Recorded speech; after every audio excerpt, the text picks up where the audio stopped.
waa la fahmay waa la sheegay oo ku saabsan yahay shirku iyo xafladda isku imaadku ay ku saabsan tahay soo dhaweynta gudoomiyaha gobolka Galguduud Xuseen Cali Weheliye Cirfo dawladda federaalka ay u magacawday shirku sidaas ku saabsan yahay ka soo qaybgalka aad ka soo qayb gasheen iyo maaragtay jibteen waa ku mahadsantihiin وإنت أسكت ما يشركوا النفر إن شاء الله. أولا محمد عليا قبل قابلياشة حفلة ثانيا محمد عليا كسوق قابلياشة وقت جودي غاليها أوهري بعض الصحافة السوداء كله وحنا الله قبضت كي يجوري سودوينتا يو تاجريد دوميها عصب حسين علي وهلي عرفوا بس أجندها شركا يني بيش وقوته شركا واحد اللي oo daba socda oo taageero u yahay iyo xoojin 16 bishii 9aad 2013 shir odayaasha golaha guurtida oo ugu horeeyay ugaas xasan ugaas nuur ugu horeeyay ugaas maxamed ugaas nuur ugu horeeyo ay ku qabteen gobolka Galguduud magaalada Guraceel guriga ugaaska shirkaas waxaa lagu taageeray dawladda federaalka ee Soomaaliya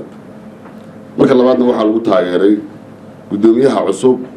Xuseen Cali Weheliye Cirfo marka saddexaadna waxaa loogu baaqay beelaha kala duwan ee deegaanka ama nasiibka u helnay inaan wada noolaano ee walaalaha in la nabadeeyo oo la isu soo dhawaado maadaama Ilaahay isugu kaaya daray wax aan dhamaanin ilaa inta adduunka aan ku noolahay waxaa kaloo jiray qodob kale oo xusayay in dadka ku abtirsada beesha aan ku fadhina halkan aanay golaha guurtidu aanay ruqsad iyo fasax uga helin iyo taageero midnaba in deegaanka laga mucaarado dawladda federaalka iyo gudoomiyaha cusub ay soo magacaabeen inta dabadeed waxaan garanay inaan fikirka oo saliim nala noqday aan taageerno oo xoojino goluhuna ma aha gole si fudud ku yimid waa gole ku hadla mujtamaca iyo beesha aan ka soo jeedno ee gobolada dhexe afkooda ku hadla inta kadib taageeradaas ma aha mid oo lagu muqulinayo xuquuq gooniya oo dadka deegaanka walaalaha inay leeyihiin ka qayb ahaan wixii nooga soo aaday aragtideena iyo taageeradeena weeye waxaan ka hadlayno waxaan kaloo u mahad celinaynaa oo aan taageeraynaa markuu guud iyo si guud si gaaraba dawladda federaalka ee uu hogaamiyo madaxweyne xasan sheekh maxamuud taageerada kadib waxay beeshu iyo jaaliyadda halkan joogtaa ay dareemaysaa dawladda intii tabarteeda ahayd iyo xuquuqihii ay gobolada bixinaysay inaanay gobolka gaarin waxaan ka codsanaynaa dawladda aan taageersanahay ee dawladdeediya inay bixiso xuquuqdii gobolku qayb ahaan u lahaa intii karaankeeda waxaanay awoodin ku culaadin mayno gobolku wuxuu xuquuq ku leeyahay gobolada kale maamul goboleedada waa u soconaa barnaamijkii ummadda Soomaaliyeed ku heshiisay ee federaalka waxaan ku gaari doonaa si nabadgelyo anagoo u marayna habka dawliga ah waxaan ku soo koobayaa warkayga oo ku soo qatimaya jaaliyadda East Africa ee beesha waxay u mahad celinaysaa jaaliyadda la midka ah ee South Sudan ee garatay inay u istaagto wixii kaga aadan gobolka ay galiso waxaan ugu baaqaynaa anaguna inaan noqono midda labaad ee taageerta kuwa kale ee ka baxsanna waxaan leenahay sidoo kale ku soo xira gobol dadkiisa dhisa iskama dhismo waa maasantiin salaam alaykum ka soo qaybgalayaasha iyo dadka isku yimid meesha oo dhan aad iyo aad ayaan ugu mahad celinaynaa ka soo qaybgalkiina wanaagsan intaas waxaa ii raaca gobolku kaliya yani mataqaanaa ee taageerayno ee waxaan taageeraynaa gudoomiyaha iyo gobolka iyo waxa ku nool iyo wixii hore u soo shaqeeyo gobolka uga soo shaqeeyay oo aad iyo aad ugu mahad celinayno soo dhaweynta maanta ah waxay ka miisaal tahay annagoo fadhino dhuusamareeb intanadan oo maanta fadhisa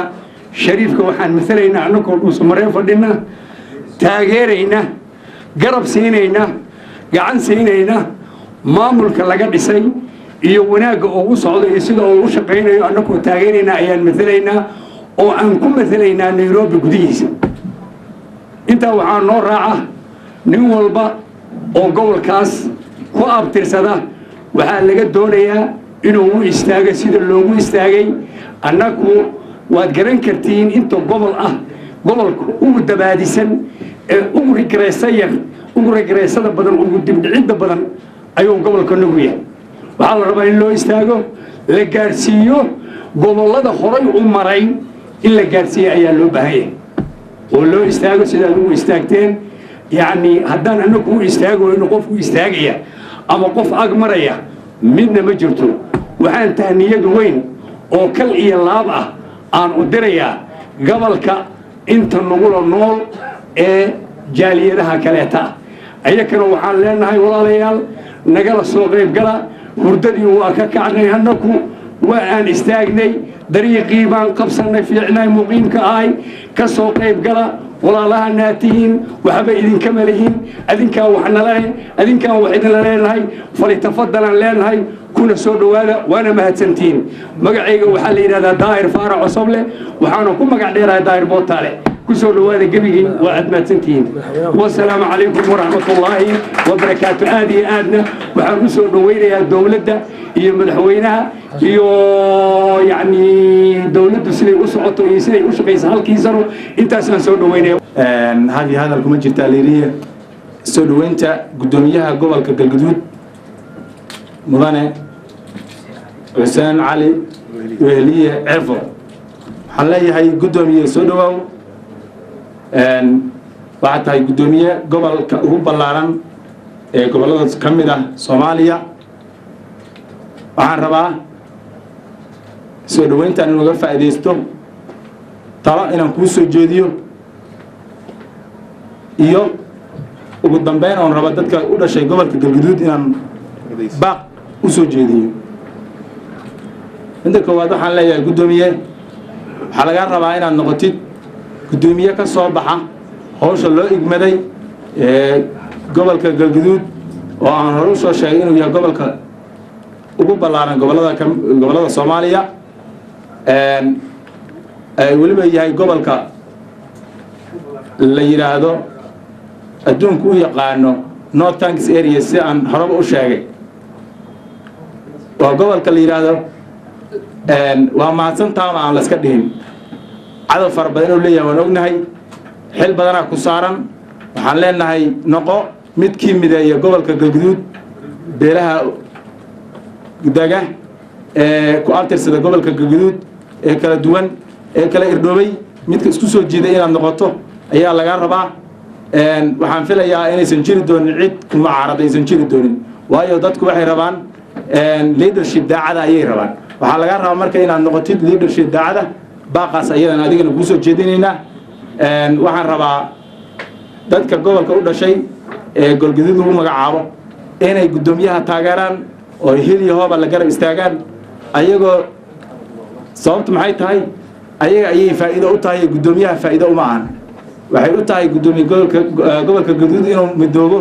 oo beelaha gobolka galguduud u dhasho dhan ay midoobaan oo ay ka qayb qaataan midnimadiisa iyo horumarkiisa waxay faa'iido ugu jirtaa dadka iyo ilmaha gobolka galguduud u dhashay guddoomiye cirfo waa shakhsi waxaan leeyahay guddoomiye adigana soo dhaweey cid kasta oo kuma caaradana ha isdhihin hebel iyo qof iyo koox iyo qabiila ay magacaabay ay mucaaraday dee qofku hadduusan mucaarad lahayn maba dhaqaaqi karaba wuxuu ku soco karaa in la mucaarado guddoomiye adigana saasaan ku leenahay waxaan marka ugu dambeeya aan usoo jeedinayaa baaq xildhibaanada gobolka galguduud u dhashay inay guddoomiyaha taageeraan hil iyo hooba la garab istaagaan ay dowladda waxa ay gobolka galguduud ku leeyahay inay qaybtooda ka qaataan dowladda kula xisaabtamaan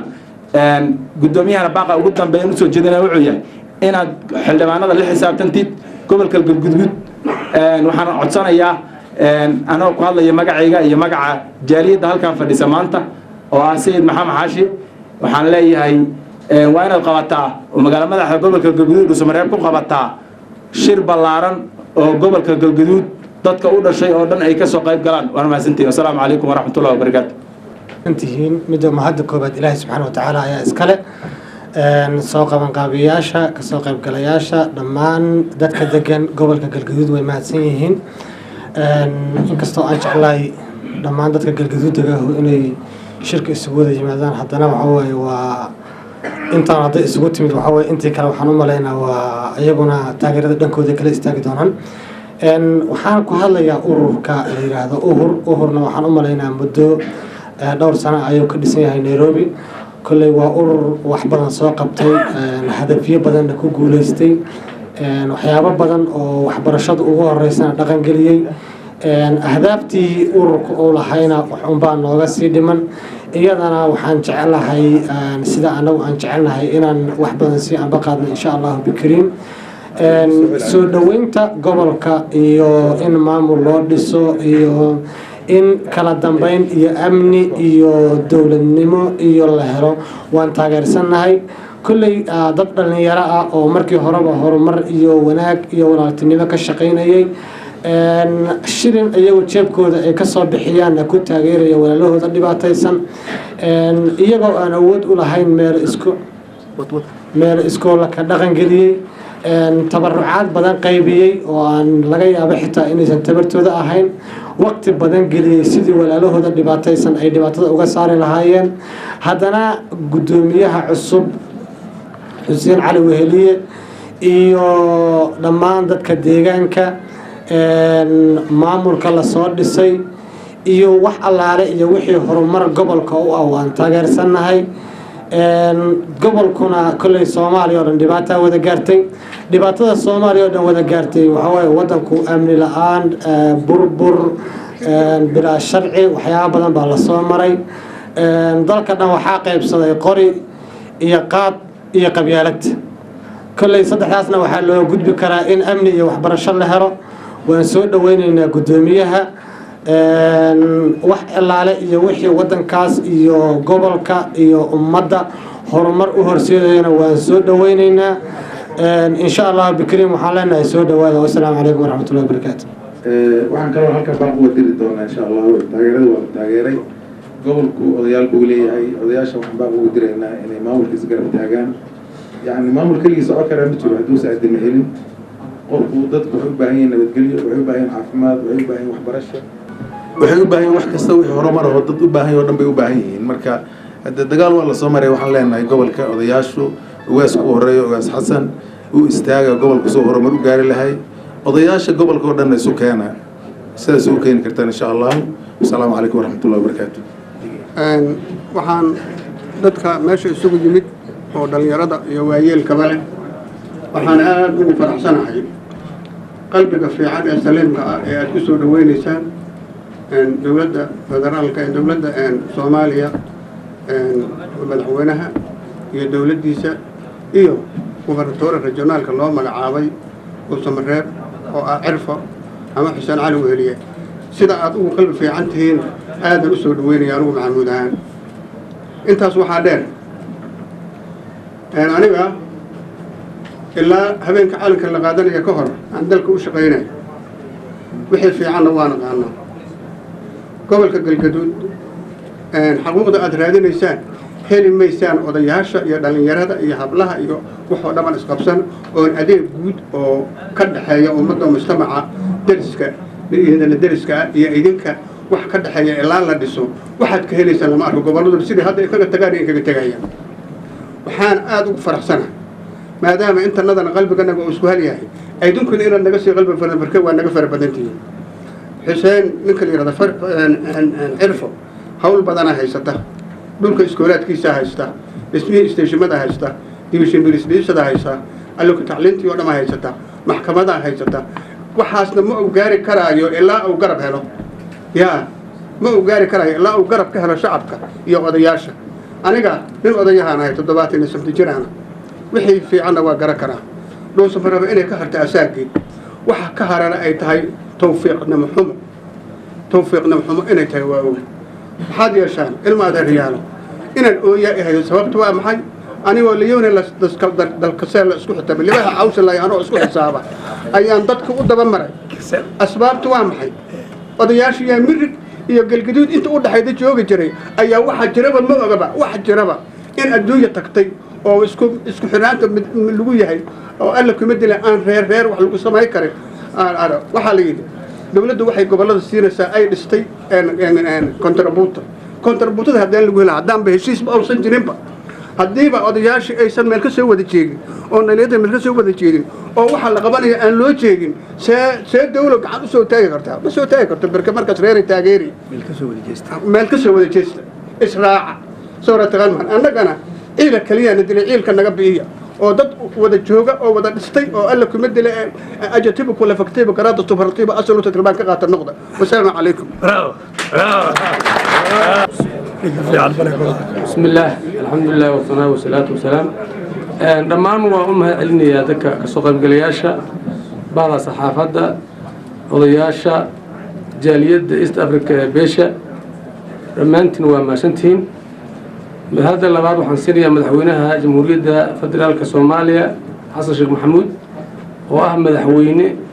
حلقة هذا اللي جوا ترى ولا قصوا قد بكمبلجارني مدي aan aaminsannahay inuu ummadda Soomaaliyeed ka samata bixin karo ma fiic haboona in qofka doorkeeda la qariyo waa madaxweyne ummadda Soomaaliyeed oo aan isleenahay waa nin maaragtay cadaaladana u dhawaan kara sababtoo ay tahay waa nin islaami ah oo diintana yaqaano nin aqoonyahan ah waa maasay madaxweynaha iyo dawladdiisa gudoomiyaha gobolka loo magacaabay Xuseen Cali Wehli Cirfo oo dawladda federaalka Soomaaliya soo magacaawday odayaashii dhaqanka ay guurtidii beeshana ay taageereen gobolka dhammaanna laga taageersiiyay sida ay u muuqato asagana waxaan leenahay gudoomiye shaqadaada qabso oo uu qabso si maaragtay daacadnimo oo karti ah waxaad ogtahay gudoomiye in gobolku uu ka soo baxay xilli oo dagaal ay ka dhaceen oo ay ku dagaalameen ururo kala duwan arrintaas waa laga soo gudbay waa arrin aad u wanaagsan oo maaragtay nabadgelyo ah waxaa loo baahan yahay waxaa la joogaa xilligii horumarin la sameyn lahaa dadka oo aad ka dhalatay oo anigu hadda aan ka mid ahay anoo ku hadlayo magaca ganacsatada Nairobi doorkii kale waxaa qaata raggii kale waan ku soo dhaweynaynaa waana kula garab taagannahay hiil iyo hoo inaan kula shaqeyno waxay u baahan tahay in maaragtay gudoomiye aad maaragtay shaqada aad lagu caleema saaray kulli shakhsi naga mid ahaa tahay waana lagu doortay nasiibkaada ku siiyey arrintaas waxaan dareemaynaa inay tahay nasiib weyn inaad u kacdo gobol ballaaran oo aad dadka degan ay dad oo maaragtay ballaaran oo beelo kala duwan ay degan yihiin inaad beelahaasna isku midaydo dadka gobolkana aad nabadgelyo u horseedo arrintaas ayaan gudoomiye kugu soo dhaweynaynaa odayaasha guurtida beeshana waa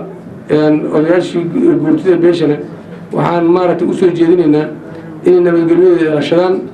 oo ay maaragtay dadka deegaankaas iyo odayaasha iyo dhammaan cid walba oo ku lug leh iyo ganacsato iyo haween iyo in macnaha nabadgelyada ay ilaashado si horumar loo gaaro dawladdana qaybta oo qoondada ay u qoondeeyo gobollada oo waxbarashada iyo caafimaadka laga faa'iidaysto lagulana xisaabtamo gudoomiyaha oo kula xisaabtamo xildhibaanada iyo ragga kaloo gobolka u dhashana ay maaragtay gacan siiyaan hadday xafladan waa xaflad oo soo dhaweyna marka hadalkii waa soo koobaya gudoomiyaha qadka ku jira marka waa mahadsantihiin kasoo qaybgalkiisuna waa noo muhiim waxaan rajaynayaa in uusan noqon kulanka ugu dambeeyey aan qabsan doono kulamo kale kuwa tabarucaada kuwa maaragtay lagu soo dhaweynaya gudoomiyaha waana mahadsantihiin asalaamu calaykum waraxmatullaahi wabarakaatu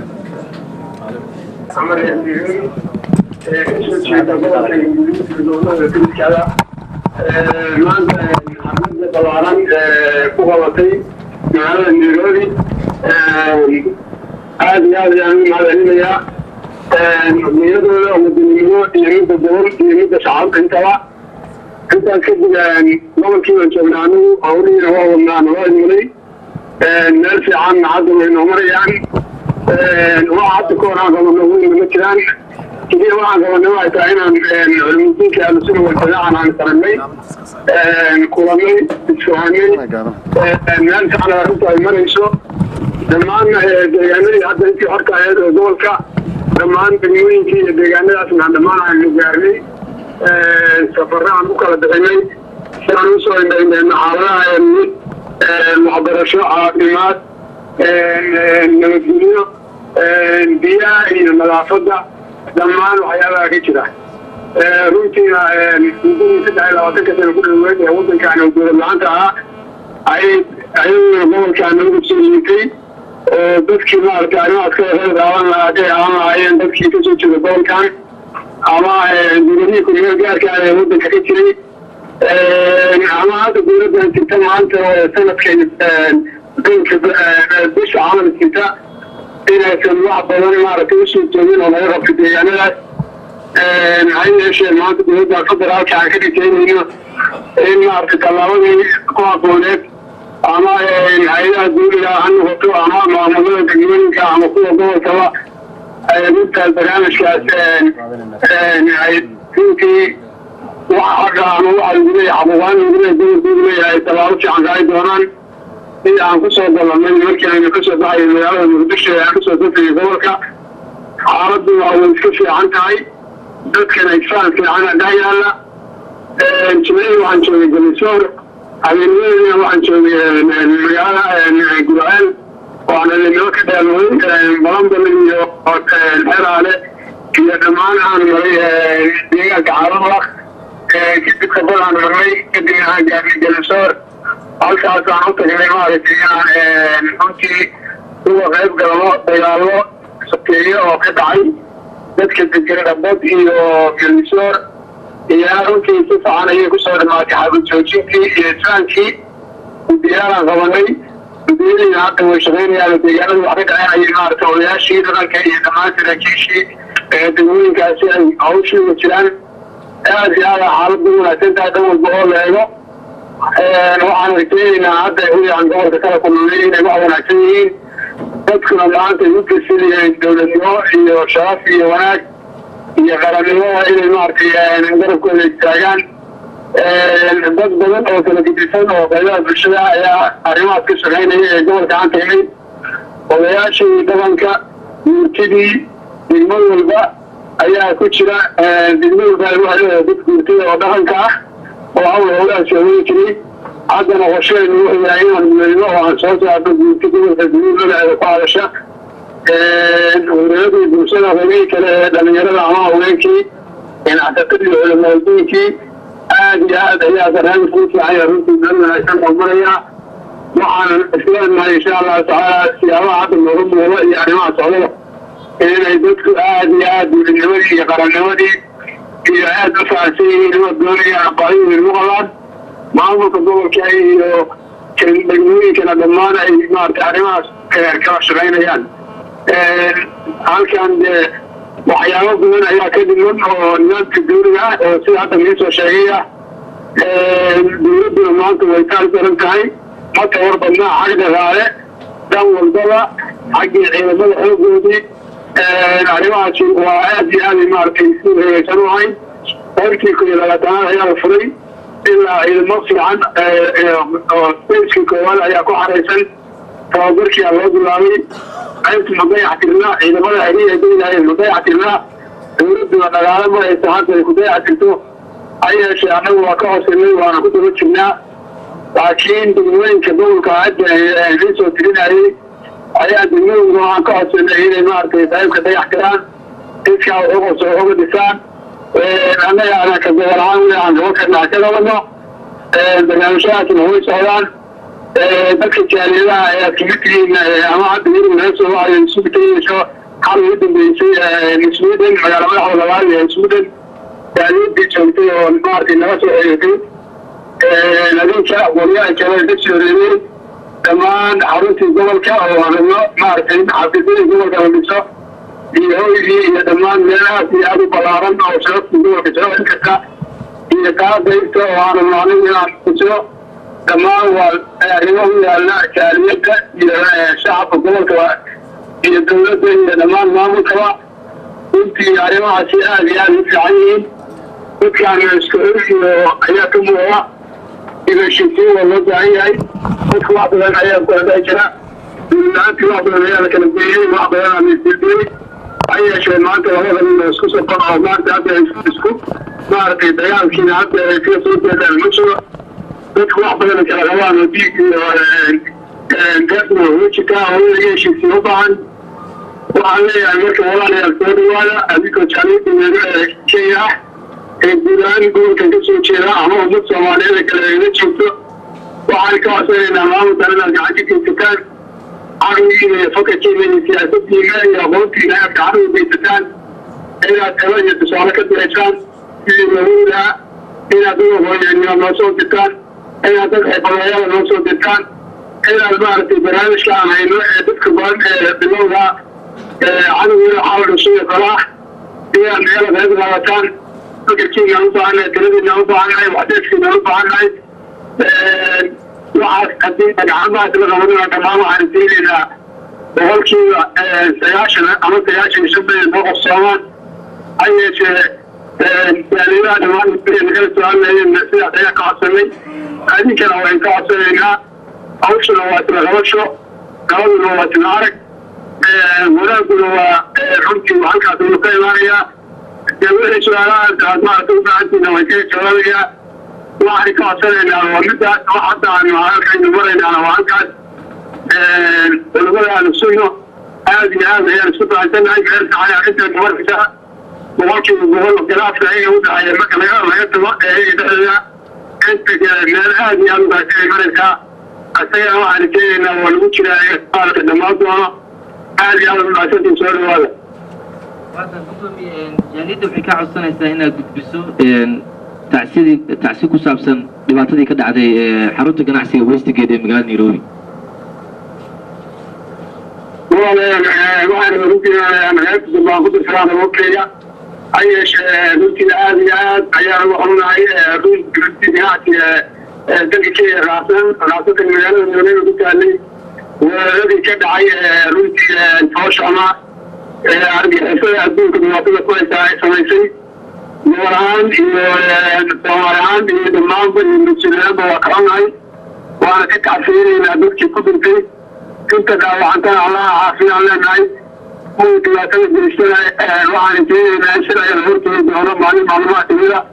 laguna qaadi doono ha yeeshee ummadda soomaaliyeed kenyana waxaan leenahay dhibaatada adduunkaaka caalimmeeraha ragga midka ay samaynayaan ay leeyihiin annaga ka dambeynay laga yaabaa inaysan wax dalayo waxa u haysato lahayn waa in la doonayo ummadda soomaaliyeed meel kasta u joogto ama ganacsi ahaata ama deegaanba in maaragtay lagu gudo oo nimadooda qaaska naftooda loogu talagalay inay ku dhameeyaan aad iyo aad aan uxunahay mar koowaad iyo mar labaad dhammaanna waan la tacsiinaynaa dowladda Kenya iyo shacabka Kenya aad iyo aad mahadsantihiin waa mahadsantahay wax kale su'aal laguma qabo waa mahadsantahay waa tahay